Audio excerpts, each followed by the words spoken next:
Les médias sont le monde. Auparavant, les médias parlaient du monde. Maintenant, les médias parlent des médias. Nous sommes en train de parler des médias. Et le monde vit pour aboutir à une émission de télévision.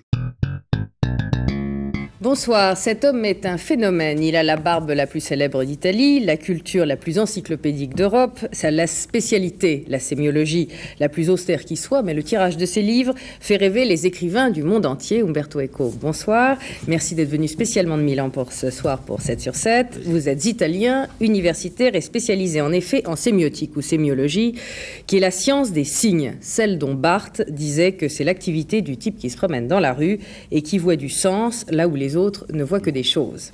Vous aviez tout pour rester érudit, inconnu, excepté de vos pairs et de vos étudiants, habitués des colloques et des séminaires en tout genre. Et puis, il y a 10 ans en Italie, un peu moins en France, vous publiez votre premier roman, Le nom de la rose, énigme policière dans un monastère du Moyen-Âge.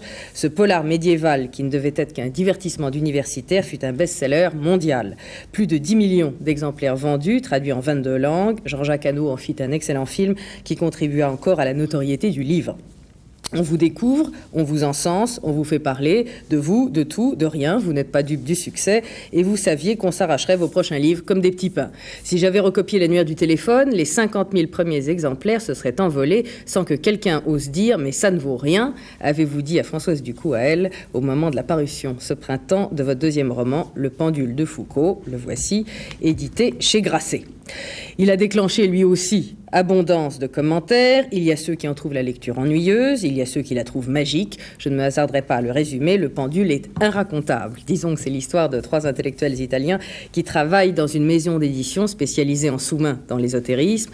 Ils acquièrent la conviction que le monde est mené par une synarchie occulte et que les Templiers n'ont pas renoncé à dominer le monde. Et le miracle, c'est qu'un feuilleton si savant qu'il donne le vertige, un livre si foisonnant d'histoires sur l'ésotérisme qu'il aurait pu décourager le lecteur, le miracle c'est qu'on l'a lu ou acheté en tout cas. Un livre qui est à la fois une histoire de l'occultisme en Occident, un essai sur l'extrême gauche italienne désabusée, une satire des maisons d'édition, un thriller qui donne aussi bien les dimensions des pyramides d'Égypte que la liste des 720 combinaisons des 6 lettres du mot Dieu en hébreu.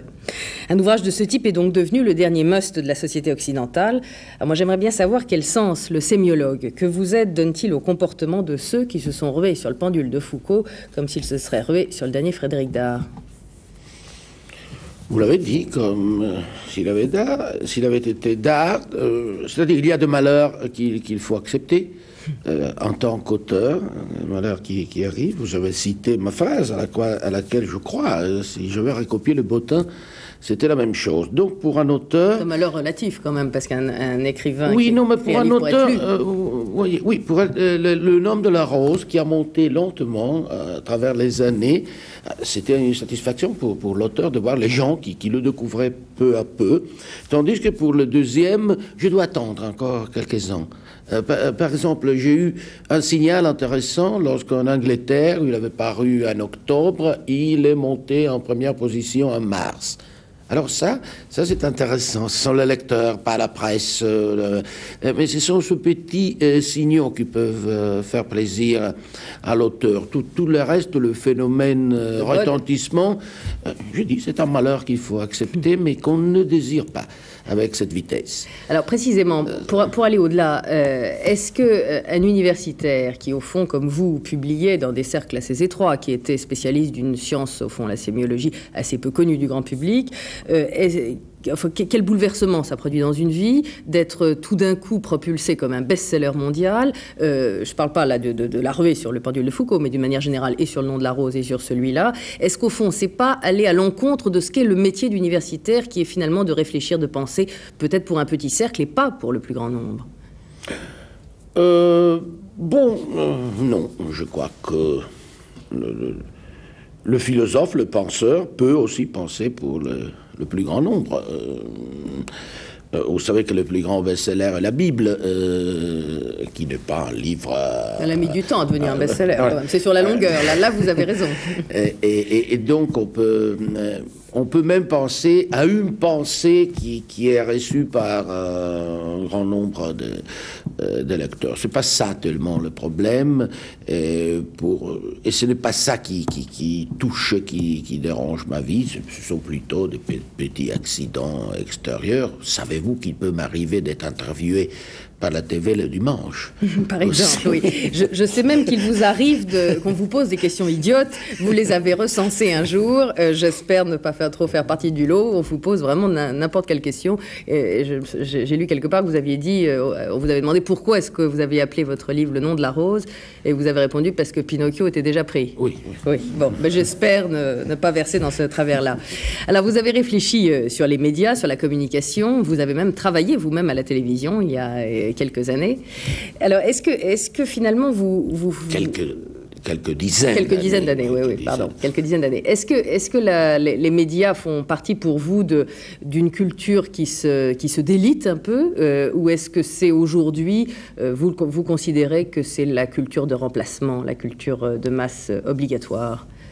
Ah, ça, ce sont des problèmes dont on parlait il y a quelques dizaines d'années, où on se demandait quel était le rôle des médias dans le monde. Maintenant, le problème, malheureusement ou heureusement, n'existe plus. Les médias sont le monde. Auparavant, les médias parlaient du monde. Maintenant, les médias parlent des médias. Nous sommes en train de parler des médias. Et le monde vit pour aboutir à une émission de télévision. Je ne rigole pas, mais c'est comme si le planète entier s'était transformé dans un objet à produire des nouvelles du spectacle par les médias. Et nous y vivons, nous sommes des fantômes. C'est toute une éthique à refaire, même une capacité nerveuse de réagir au monde. C'est bien plus que le village global de McLuhan, qui était encore un village informé par les médias. Maintenant, on a vraiment l'impression de vivre pour produire une discussion pour les médias. Et c'est toute une religion à refaire. La divinité même est devenue électronique. Est-ce que c'est précisément pour cela que l'universitaire lui-même doit élargir ses compétences et qu'il doit aujourd'hui s'intéresser à tout? Je pense que vous tenez une chronique dans l'Espresso, l'hebdomadaire italien bien connu, où vous parlez aussi bien de la bande dessinée que des Brigades Rouges. Est-ce que c'est la vocation là aussi de l'universitaire, au risque de se disperser, de s'intéresser à tout? C'est la vocation du penseur, du philosophe, mais depuis Aristote. Aristote, c'était un homme qui s'intéressait à tout. À la politique, à l'éducation, aux animaux, aux plantes, à l'astronomie, à la philosophie. Si vous lisez les pensées de Pascal, c'était un type qui s'intéressait pas mal à tout. Sauf que la disposition des matières était nouvelle, comme il disait. Donc c'est curieux que les médias qui, par vocation, s'intéressent à tout, s'étonnent parce que les autres s'intéressent à tout. Mais c'est notre devoir de nous intéresser C'est le devoir d'humilité des médias qui considèrent qu'ils peuvent s'intéresser à tout parce que précisément, ils n'ont peut-être d'idées sur rien, tandis que vous, qui avez des idées sur quelque chose, on s'étonne que vous en ayez sur tout. Non, j'avais dit plutôt quelque chose une fois que je devais parler de l'université et les médias dans le monde contemporain. Même l'université est influencée en ce moment, à cette époque, par les médias. Elle est médiatisée.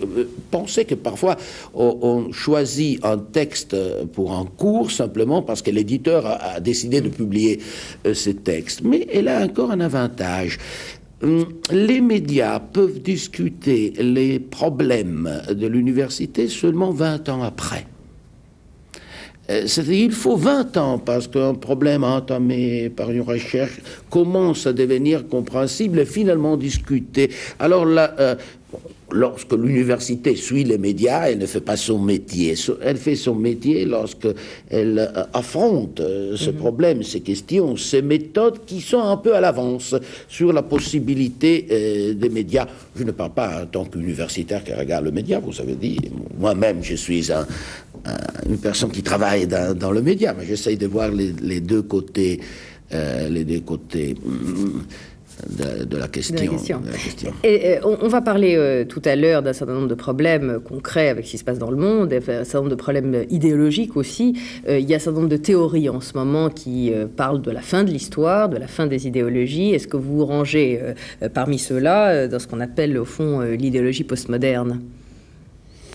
Mais il faut se mettre d'accord sur l'essence du mot idéologie. Je crois que c'était Napoléon qui disait, on dit, l'idéologie c'est l'opinion de mon adversaire. Je crois que l'idée de la fin des idéologies, c'est une forme très subtile d'idéologie.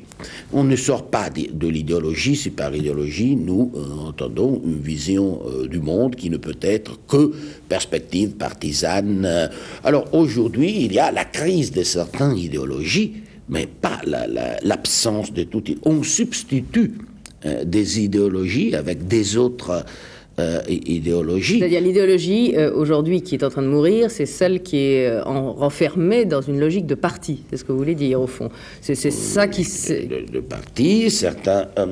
c'est-à-dire, nous voyons des idéologies qui étaient reconnaissables, qui avaient un drapeau, une uniforme précise, qui entrent en crise, et nous ne reconnaissons pas le surgissement d'autres idéologies parce qu'ils peuvent être encore imprécises ou échapper encore à notre définition. Voilà, si vous voulez, la fonction de l'homme de culture, c'est d'individuer, de voir de l'idéologie là où on croit qu'il y a de l'innocence ou de la vérité. Est-ce que votre prochain livre va être encore un roman ou est-ce que... Vous m'avez dit tout à l'heure, avant que l'émission ne commence, je vais m'attaquer aux choses sérieuses. Mon prochain livre, c'est un recueil d'essais sur l'idée d'interprétation. Voilà. Le prochain. Et après, on verra. Et que vous écrivez toujours à l'ordinateur, ça vous avait fasciné le monde entier en expliquant que vraiment ça avait changé même la conception du roman. Mais ça change surtout l'étude qu'on en fera des manuscrits. J'écris à la plume. Ah bon, faut me rassurer. Bon. Vous pouvez aussi écrire à la plume. Les choses importantes. Est-ce qu'aujourd'hui, les grandes idées, vous pensez, passent par le roman ? Est-ce que vous croyez qu'aujourd'hui, c'est une sorte de voie royale de la pensée ? Aujourd'hui, le roman, une sorte de renaissance du roman. Kundera, par exemple, d'un avis différent. Je n'arrive pas jusqu'à ce point-là, mais disons que dans un siècle où parfois la pensée théorique, philosophique a eu peur de grandes constructions métaphysiques, on a déplacé dans l'univers des romans le traitement de certains problèmes philosophiques. Et c'est pas par hasard que des philosophes contemporains analysent Proust, Kafka ou Thomas Mann ou Joyce comme auparavant on aurait analysé des textes philosophiques. Le roman a assumé la fonction ce n'est pas moi que je l'ai dit, c'est une idée assez commune, la fonction de ces grandes affabulations philosophiques que dans les autres siècles pouvaient prendre la forme du traité, des choses pareilles. D'abord, pour vous-même, est-ce que la politique active vous a jamais tenté ? Si par politique active, vous dites la participation à l'activité d'un parti, non. Je voudrais dire, c'est parce que je crois que l'activité d'un intellectuel soit une activité politique. Lorsqu'on fait les commentaires sur un journal des événements, même lorsqu'on travaille à l'université, on participe à une activité qui est politique. Donc pour faire bien ça, il ne vaut pas la peine de perdre temps ailleurs, mais ça c'est ma position personnelle. Je n'aurais pas envie de faire le parlementaire ou le ministre de l'instruction publique, mais pour des raisons très personnelles. Ça ne veut pas dire que je ne crois pas à l'engagement de l'intellectuel en tant que tel. Et si vous y pensez, ça c'est un phénomène assez vieux. L'idée que c'était les philosophes qui devaient gouverner la cité, c'était une idée de Platon. Les voilà. Exactement. Avouez qu'en tout cas, Havel, c'est un miracle et qu'on n'aurait jamais pensé que cet homme qui, il y a un peu plus d'un an, était encore en prison, serait aujourd'hui un président si plébiscité d'un pays qui redevient si démocratiquement sage. Oui, et on m'a dit qu'il a même, des amis qu'il a même théâtralisé la vie politique, les réunions dans le palais. Il a transformé le palais dans un endroit où on se passionne et on s'amuse. Peut-être qu'un homme de théâtre peut avoir une façon de conduire la res publique qui est... Mais j'étais en train de penser que la première moitié du siècle a vu les intellectuels au pouvoir en tant qu'ils étaient engagés dans un parti. Qu'ils étaient les intellectuels organiques, d'où la trahison de Clerc. Aujourd'hui, il paraît plutôt que les intellectuels sont appelés par les masses dans la mesure où ils représentent quelque chose d'extérieur au parti. Retour à Benda, si vous voulez. C'est deux formes d'engagement différents. Mais c'est-à-dire qu'aujourd'hui, on vient chercher l'intellectuel quand précisément les partis ont déçu ou les régimes ont déçu, l'intellectuel est le sauveur. Le Front National qui divise la droite française, vous avez sans doute suivi cela, les débats, est-ce qu'il faut s'allier aux socialistes pour combattre le Front National ou est-ce que oui. ou pas. Enfin, on va venir au problème de Carignan. Est-ce que le phénomène Le Pen en France, est-ce que ça pose question à l'intellectuel italien que vous êtes? Vous regardez ça avec curiosité, en trouvant que c'est surréaliste, que c'est normal, que c'est invraisemblable, que c'est scandaleux? Non, en ce moment, en Italie, il y a un phénomène qui pourrait être semblable et tout à fait différent. C'est la victoire électorale récente de soi-disant ligues régionales.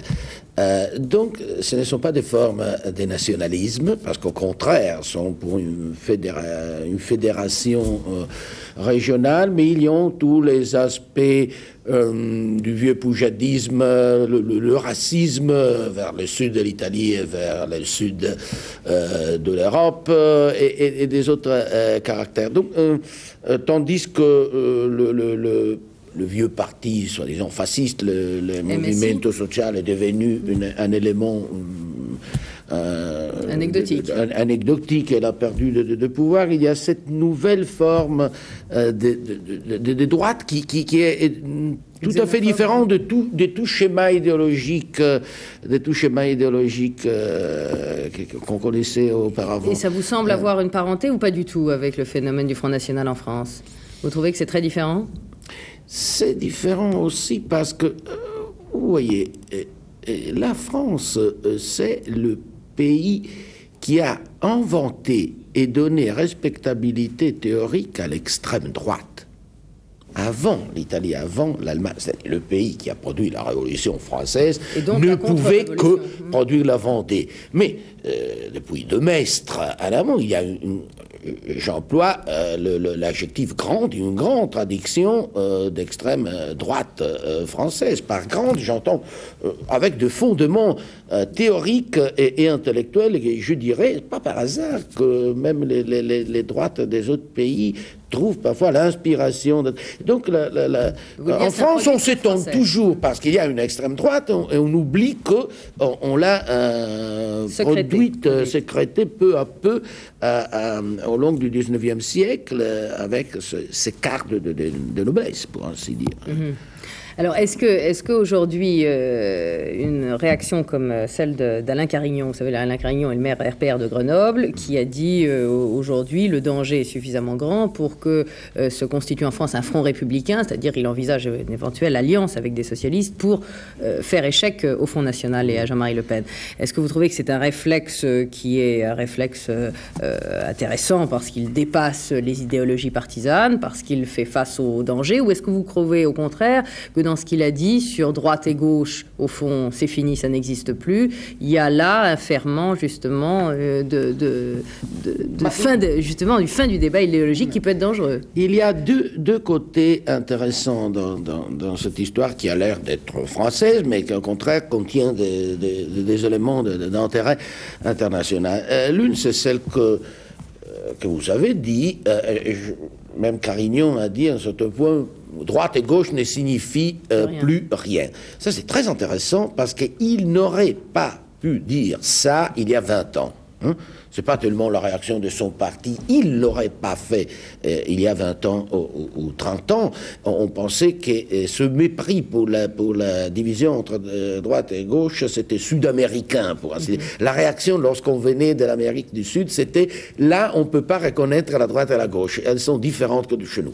Aujourd'hui, on est en plein sud-américanisation de la politique. C'est un progrès ou c'est un recul? Non, c'est ni un progrès ni un recul. Il y a certains issues, comme disent les Américains, certains problèmes et projets qui étaient typiques de la gauche, c'est-à-dire de la gauche, soi-disant, des partis progressistes, c'est-à-dire le progrès technologique et la lutte des classes. Aujourd'hui, les classes n'existent plus dans le sens classique d'auparavant, et il n'y a plus personne qui croit que le progrès soit nécessairement positif.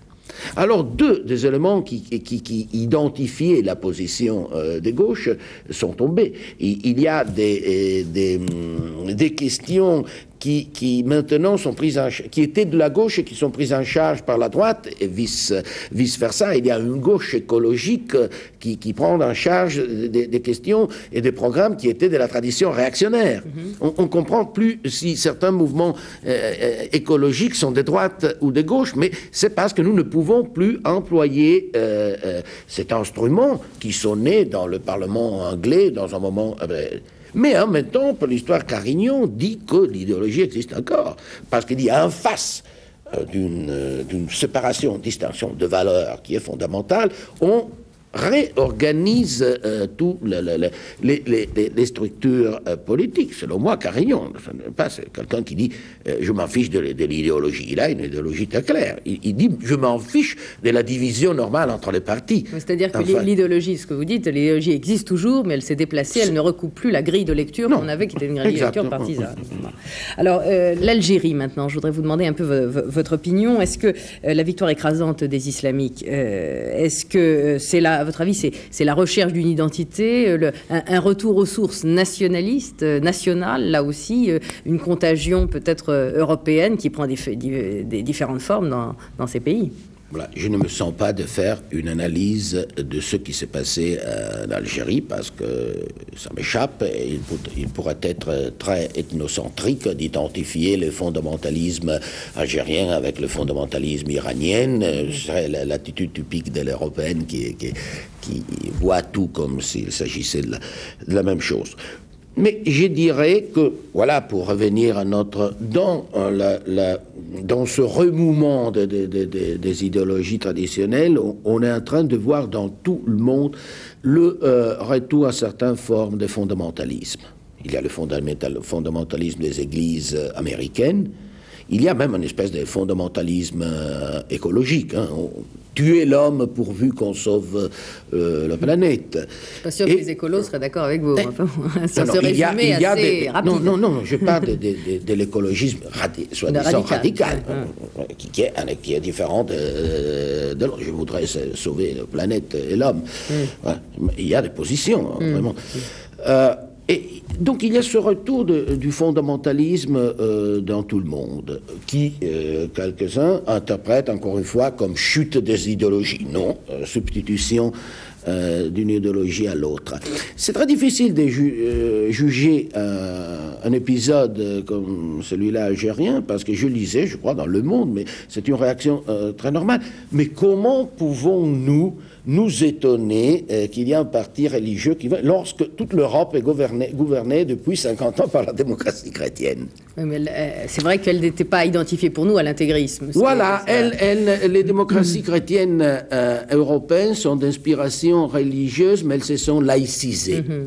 Mais le problème serait plutôt combien de temps il faut pour un fondamentalisme islamique pour se laïciser.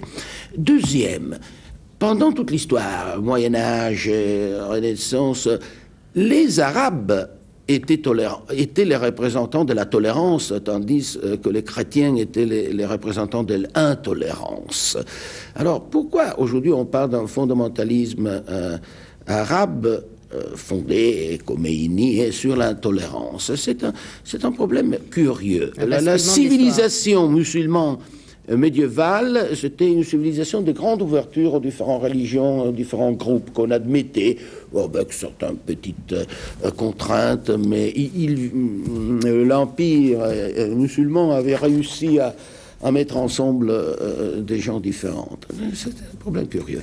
Alors, un mot, si vous voulez bien, assez rapide sur Gorbatchev. À votre avis, vous le regardez là en train d'essayer de sauver un empire, de se laisser envahir par justement l'éclatement de cet empire. Quel regard vous jetez? Mais, on pourrait interpréter Gorbatchev en termes psychologiques comme s'il était le héros d'un roman. C'est un homme qui, évidemment, c'est impossible qu'il ne savait pas en commençant ce qu'il a commencé, qu'il allait déclencher quelque chose d'incontrôlable. Donc maintenant, son problème à lui, c'est de voir s'il est capable de contrôler ce qu'il a déclenché ou non. Mais c'est plutôt nous que nous ne comprenons pas exactement que toute chute d'un empire comporte un prix, un coût, qui peut être très, très haut. Je conseillais à mon ami Jacques Legoff, qui est en train de diriger une collection d'histoires de l'Europe, de faire un livre sur le coût de la chute des empires. La chute de l'Empire romain, ça a pris 500 ans. Et on a un coût qu'on peut évaluer en termes de cultivation, destruction des villes. Je dirais que certaines situations de l'Amérique du Sud sont encore l'héritage de la chute du grand empire colonial espagnol. Ce qui se passe en Moyen-Orient est dû encore à la chute de l'empire ottoman.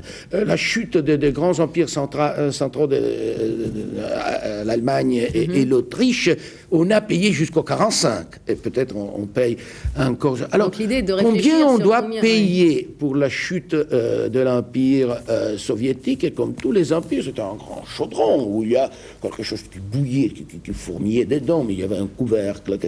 Et c'est une piste intéressante. Et ça va nous prendre, au moins quelques dizaines d'années. Sinon, on évaluera le coût après, là aussi.